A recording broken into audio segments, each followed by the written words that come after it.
Hello and welcome back. Welcome to our 100 Days Challenge VPC series. देखिए हम series of videos बना रहे हैं, तो अगर आप ये वीडियो डायरेक्टली देख रहे हो तो यस आपको VPC के बारे में समझने में थोड़ी दिक्कत आ सकती है। तो आप इसके पहले के प्रीवियस वीडियो देख सकते हो या तो VPC सीरीज देख लीजिए, तो ये वीडियो पूरा आप 100% अच्छी तरह से समझ सकोगे। वैसे तो मैं आपको ये रिकमेंड करूंगा कि आप डे 1 से लेके पूरी सीरीज देखिए तो आपको ज़्यादा मज़ा आएगा। बहरहाल let's start with our topic. In this topic we are going to discuss about two-tier VPC architect. Okay? अब देखिए यहाँ पे हमने एक डायग्राम रखा है। यही डायग्राम को एग्जैक्टली हमने प्रैक्टिकली इम्प्लीमेंटेशन किया था प्रीवियस वीडियो में। हमने यहाँ पे 2 सबनेट्स बनाए थे। दोनों सबनेट्स मेन रूट टेबल के साथ कनेक्टेड थे। हमने इंटरनेट गेटवे भी बनाया था और हमने रूट टेबल के अंदर एंट्री किया था, रूट डाला था टावर्स द इंटरनेट गेटवे। ये हमने प्रैक्टिकली इम्प्लीमेंटेशन किया था प्रीवियस वीडियो में। और साथ में मैंने बोला था कि क्या ये इनफ है, क्या हमारा VPC का जो पूरा प्रोसेस है वो एंड हो चुका है? नहीं, मैंने बोला था कि अभी हमें कई सारे चीज़ें इसमें करना है। तो क्या करेंगे हम? आज हम बात करेंगे AWS VPC 2-tier architect. 2-tier architect का मतलब क्या होता है?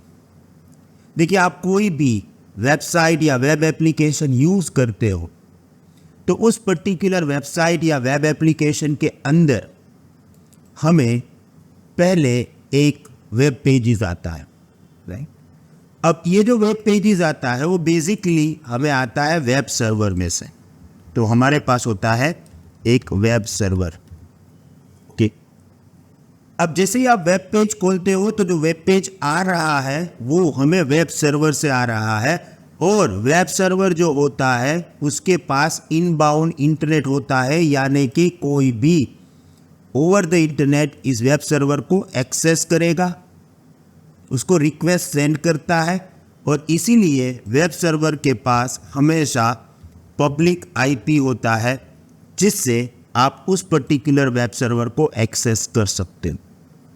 वेब सर्वर एक्सपोज्ड है into the internet. Okay, web server की सिक्योरिटी का बहुत ध्यान रखना पड़ता है क्योंकि anyone can access your web server over the internet. तो उसके लिए क्या है? इनबाउंड रिक्वेस्ट पॉसिबल है। ओके, पर जब आपको यूज़र अकाउंट बनाते हो या जो भी आप डेटा उस पर्टिकुलर वेब सर्वर के थ्रू वेबसाइट ओपन करके इंसर्ट करते हो, वो डेटा ऑलवेज डेटाबेस सर्वर में स्टोर होता है, राइट? सो बैकएंड के अंदर यहाँ पे होता है database. It can be any Oracle और MySQL डेटाबेस और एनीथिंग। तो ये जो है वेब सर्वर वो एक फ्रंट एंड है और डेटाबेस जो है वो बैकएंड टूल है। ओके, डेटाबेस बैकएंड में काम करता है। मुझे ओवर द इंटरनेट इस पर्टिकुलर डेटाबेस सर्वर को एक्सेस करने की ज़रूरत नहीं है। यूज़र वेब सर्वर एक्सेस करेगा, वो जो भी डेटा स्टोर करेगा डेटाबेस में, वो रिक्वेस्ट वेब सर्वर जो है वो डेटाबेस को सेंड करेगा, यानी our front end tool will send this to the database server to the back end tool. Okay, अब यहाँ पे अगर हम बात करें कि इस पर्टिकुलर डेटाबेस सर्वर को हमें पब्लिक IP एड्रेस देने की ज़रूरत है? नहीं है। हमें ये चाहिए कि database server can be access over the internet? No.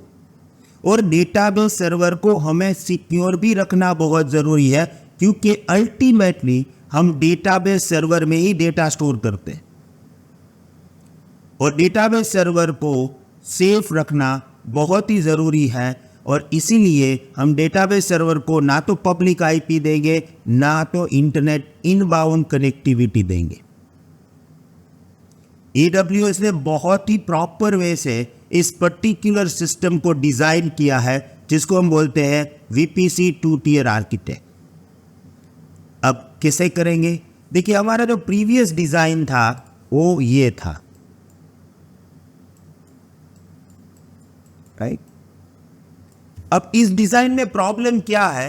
इस डिज़ाइन में प्रॉब्लम ये है कि यहाँ पे ये दोनों सबनेट जो है वो पब्लिक सबनेट है, यानी कि इंटरनेट इनबाउंड कनेक्टिविटी अलाउड है। Using this public IP address anybody can access any EC2 instance in this public subnet. तो यहाँ पे ये एक प्रॉब्लम है। AWS ने कहा कि यहाँ पे हम डेटाबेस सर्वर नहीं रख सकते हैं, वो सेफ नहीं है। तो हमारी डिज़ाइन है वो VPC 2 टियर आर्किटेक्ट में इस टाइप की होनी चाहिए। ये फाइनल डिज़ाइन है। यहाँ पे हमारे पास दो पब्लिक सबनेट है। पब्लिक सबनेट का मतलब क्या है? We have inbound internet access, anybody can access EC2 instances in a public subnet if they have public IP।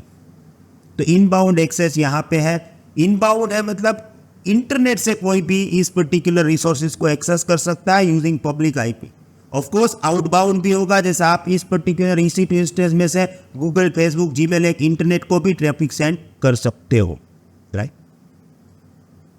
अब वेब सर्वर्स जो हमारे होते हैं, जो फ्रंट एंड हमारे जो सर्वर्स होते हैं, वो ऑलवेज पब्लिक सबनेट में ही रहेंगी। और हमने already public subnet previous video में बना दिए थे। हमने जो सबनेट बनाए थे वो पब्लिक ही थे। यहां पे हमने दो सबनेट बनाए हैं, दो पब्लिक सबनेट बनाए हैं, दो अलग अलग अवेलेबिलिटी जोन में। क्यों? क्योंकि हमें हाई अवेलेबिलिटी भी चाहिए। हमारे वेब सर्वर्स दोनों अवेलेबिलिटी जोन में रन होंगे, जिससे एक अगर अवेलेबिलिटी जोन डाउन होगा तो हमें कोई प्रॉब्लम नहीं होगा। According to the best practice of AWS to provide high availability we must have 2 EC2 instance in the 2 different subnet. तो यहाँ पे 2 डिफरेंट अवेलेबिलिटी जोन, तो यहाँ पे हमने वो भी कर दिया। तो इस पर्टिकुलर पिक्चर को आप देखोगे, राइट, तो इसमें मिसिंग क्या है? इसमें मिसिंग है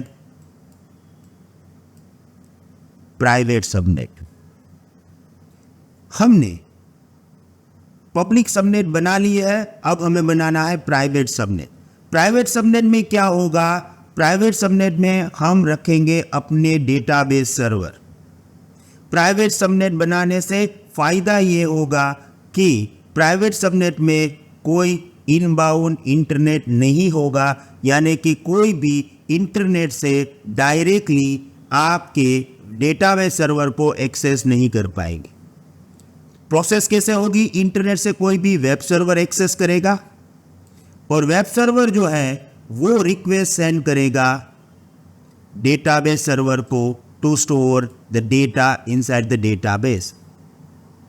डेटाबेस सर्वर काफ़ी सेफ है क्योंकि नो इनबाउंड रिक्वेस्ट वहाँ पे हैं और उसको कोई डायरेक्टली एक्सेस नहीं कर सकता है। So it is a best practice. हमने पब्लिक सबनेट बना लिए हैं, अब हमें बनाना है प्राइवेट सबनेट। कैसे बनाएंगे? किस तरह से बनाएंगे? जब आप प्राइवेट सबनेट बनाते हो तो क्या क्या चैलेंजेस आते हैं, उस चैलेंजेस को हम कैसे सोल्व करते हैं? प्राइवेट सबनेट में इनबाउंड इंटरनेट नहीं होता है, आउटबाउंड इंटरनेट हमें प्रोवाइड करना पड़ेगा। क्यों प्रोवाइड करना पड़ेगा? हम कैसे प्रोवाइड करेंगे? इसके लिए हमें कौन सा टूल यूज़ करना पड़ेगा? इस सब के बारे में बात करेंगे, but not in this video, क्योंकि हमने जब थियोरिटिकल कॉन्सेप्ट आपको समझाया तभी 10 मिनट्स हो चुके हैं। तो अगर हम प्रैक्टिकल करेंगे तो बहुत लंबा वीडियो होगा और फिर प्रैक्टिकल करने में आपको दिक्कत होगी। तो इसी कॉन्सेप्ट, इसी पर्टिकुलर पिक्चर जो आपके सामने स्क्रीन पे है, उसी को यूज़ करके हम अपना नेक्स्ट प्रैक्टिकल करेंगे। In the next practical we are going to set up VPC 2 tier architect. We are going to set up public subnet, private subnet, net gateway and many more. बस आप हमारे साथ रहिएगा, हम स्टेप बाय स्टेप पूरी system बहुत ही easy way से सीखेंगे in this series of 100 days. Thank you very much. See you in the next video. Have a nice day. Goodbye.